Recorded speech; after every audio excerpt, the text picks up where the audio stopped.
Okie dokes, folks. Yes, I look rough. This is not about me. Hi. Welcome to my bubble where we do a little bit of adulting, a little bit of healing, and a little bit of creating. Okay, so we're adulting today. We back doing financial literacy, period. Today we're doing like debits and credits. Think balancing your checkbook. For any people who know about finance, think like bank reconciliation, those kinds of things. So, for anybody who may not know anything finance related or anything money related, we're going to get into the details. So, in accounting slash when thinking about, no, not when thinking about, when businesses are handling their books, right? A debit is normally considered an increase in assets or a decrease in liabilities, right? So say you have $30,000 in loans and the government's about to, well, maybe not, but hypothetically the government is, forgiving a percentage of the loans, right? So that check would count as a decrease in liabilities, debit, right? And then, increase in assets. You get money, you get, you get your paycheck, you get a bonus, any of those kinds of things. Increase in assets, right? You buy a house, assets. It doesn't have to just be monetary, it can be tangible. Well, houses get complicated, so let's remain basic. That's a debit. Normally, a credit is the opposite, a decrease in assets or an increase in liabilities. Say you take out another loan, excuse me, say you take out an additional loan to get a new car, or you refinance all your student loans, so instead of paying all your individual ones, now you have the one new loan, right? All those kinds of things. Any decrease in assets, you pay your light bill, you pay your rent, you pay all of that, right? Okay. So if we look at a basic business account ledger, right? Ignore all the extra details. Just look at description through balance. Okay? Very basic. Debits is all the money that go into the account of said business. Credit is all the money that comes out. So looking at the description, you get revenue. You get $80,000 in revenue, say for selling a certain product. Then on January 3rd, you get $15,000 because a business owed you money. That would be accounts receivable. But I found this picture on the internet, so it's all revenue. Say you're just getting multiple payment amounts, right? You have a lot of sales. It's the holidays, Black Friday. Instead of January 6th, say the $100,000 is from everybody buying your Black Friday sales. Buying from your Black Friday deals, right? Okay. Credit is everything related to expenses, everything you spend money on. So, say the business spent $20,000 buying more inventory, and then they spent another $10,000. What are business expenses? Like shipping, to get the product shipped from where it was to where the business is held. Another $25,000 from you spend on marketing or anything in that kind of anything in that kind of world. Anything that's an expense, anything that you spend money on.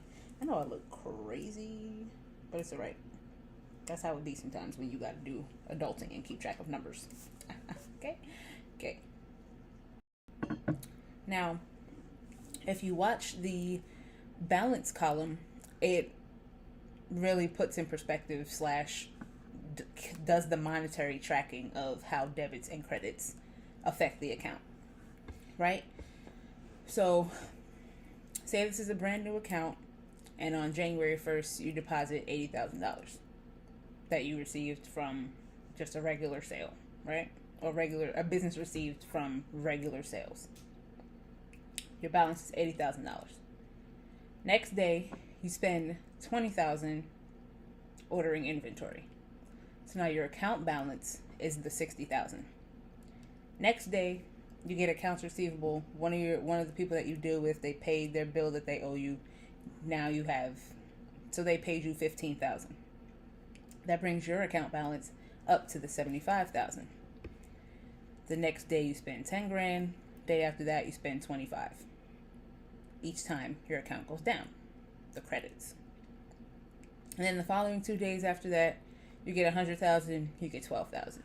So now your ending balance is 152,000. All of your debits add up to the 207,000, and the amount of money you spent was only 55,000. Good. As a business, this is great. You're in the positives, you have a profit. Wonderful. Love to see it. That's how businesses do their ledgers, their not balance sheets, but like, that's how businesses track their numbers, right? Now, you as an individual who, say, the average person doesn't have a business, right? Even though let's say the last year and a half, everybody's been like, start a business, plus the PPP loans. So everybody's like, start a business. Say you're the average person who has no desire to start a business, right? But you have personal finances, which is, if you haven't seen my how to budget video, that's what this whole financial literacy series is about, is giving the average person financial knowledge, basically. If you haven't seen how to budget, go do that. Actually, I think it's on the other side, but whatever. Right? So, for whatever reason, when it comes to personal finances, apparently the numbers are switched. Just keep the logic that debit is the money that comes in, the money that you receive. Credit is the money that you spend. Credit is what you are liable for. And just like people have credit cards, yes, that is money that you get to spend, quote unquote, but it's a liability because whatever your credit card balance is money that you have to pay back. That's what credit cards, liabilities, right? So this picture that I also found online, just Google images, right? If we're looking at this, right, for what you see, everything is described: phone bill, direct deposit, mortgage, lunch, groceries, blah, blah, blah, right? Now, normally, debits are on the left, credits are on the right.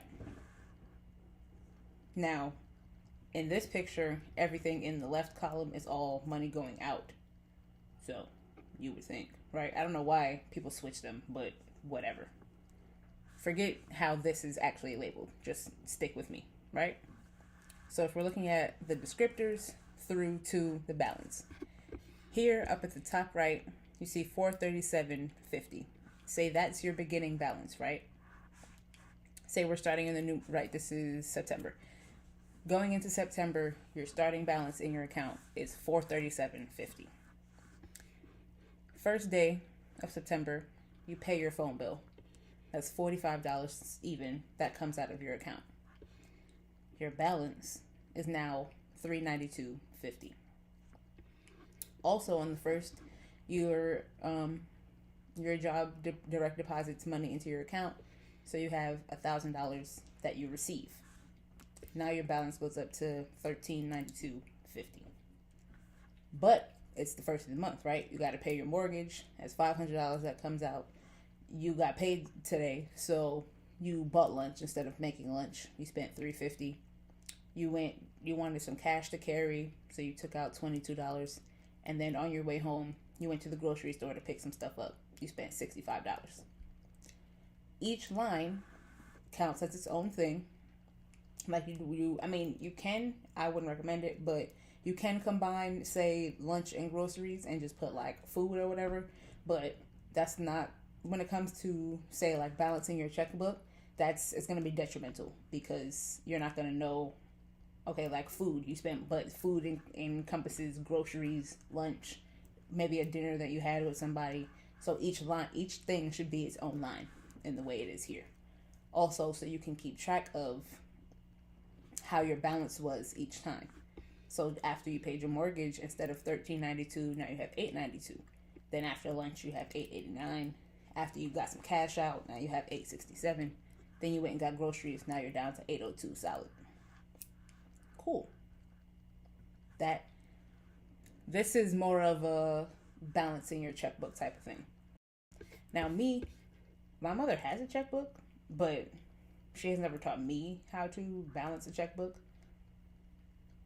But as far as I know, well, from my understanding slash interpretation, balancing your checkbook, I used to always think it really meant, especially once I got into all my like finance and accounting classes, I used to always think it literally meant balance your checkbook in the way of like a balance sheet for a business. The debits have to equal the credits. That's not what that means.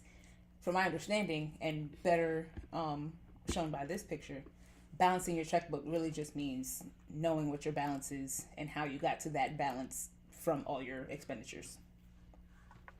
Well, from all your account activity, period. Say we do this example. Also another picture I found on the internet, right? Say your opening balance is $15,000, right? You spend $500 on groceries. In theory, you would put what here? 14.5, right? Say you do some work, some freelance work that through Upwork. That's what Upwork, well, I assume that's what that is. Upwork.com. It's a website that you can find freelance work.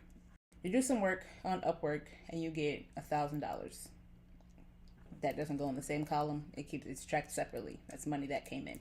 So instead of your balance being $14.5, now you're back up to $15.5. Okay? Then you spend money on something that's $200. So now you're at $15.3, hypothetically, right? I'll probably just be typing all the actual numbers in because since this is a picture instead of actually Excel, I can't type the numbers in. So if my math is wrong, whatever's depicted here is correct. But I'm pretty sure I can keep track. Right? So you did this. Now you're up. You got the money from your Upwork work. So now you're at $15.5. You spend money. Say you buy a new dress. That was too, well, my ladies. No, let's keep it unisex. Say you buy some new shoes, $200. Now you're at $15.3. Then you buy a vacation, and for your whole family, I guess, and your all-around trip costs $6,000. So now you're at $9,300. Okay. Then you do something else freelance, or you assist in somebody else in some freelance work, and you get paid another $1,000. So now you're up to $10,300. You buy another. Next day, you buy. I don't know. You go on a shopping spree because you wanted to treat yourself because you've been doing so well. So you spent $1,000. Now you're back down to $9,300 because that basically cancels out the freelance money you got, right? But that's neither here nor there. Next day, you do research. To do the research, you spend $5,500. Say you got to fly in somewhere, right? Because you have to fly to get there, blah, blah, blah, blah. But also, since you did the research, you get paid to do that research, right? So they pay, even though you spent $5,500 to get there and do the work, you get paid $6,000 same day, right? Now, if you want to do the math individually, you can. Like if you want to go from 9,300, subtract the 5,500, then add the 6,000. Be my guest if that's how you want to do it, just so you can keep track. Me, I would just be like, okay, I spent 5,500, but they gave me 6,000. My quote unquote profit is 500 from that. So I would just do 9,300 plus the 500. Now I'm at 9,800. So now your balance is 98. Next day, you're like, I got some shopping money. I've been doing good. I've been behaving. You know, I'm gonna treat myself. Next day, again, you go shopping and you take yourself out to dinner. You spend $2,000. Now instead of, what did I say? 98. Now you're at 78. Bam. Debits, credits. That's how they affect your account. That's how that normally goes. So that's like as basic as it can get. And that's, hopefully that makes sense on like what a debit is, what a credit is, and how it affects you. Okay? But yeah, if you made it to the end of the video and you don't know me, hi. My name's Naori. Stick around. You love it here. Duh. Embrace being a star. Subscribe. My throat is dry. Sheesh. Follow my socials. It's No Excuses November. I'm basically posting 4 times a week. So there will be something else that interests you, I promise. I will see you in my next video. Bye. I'd rather be smoking weed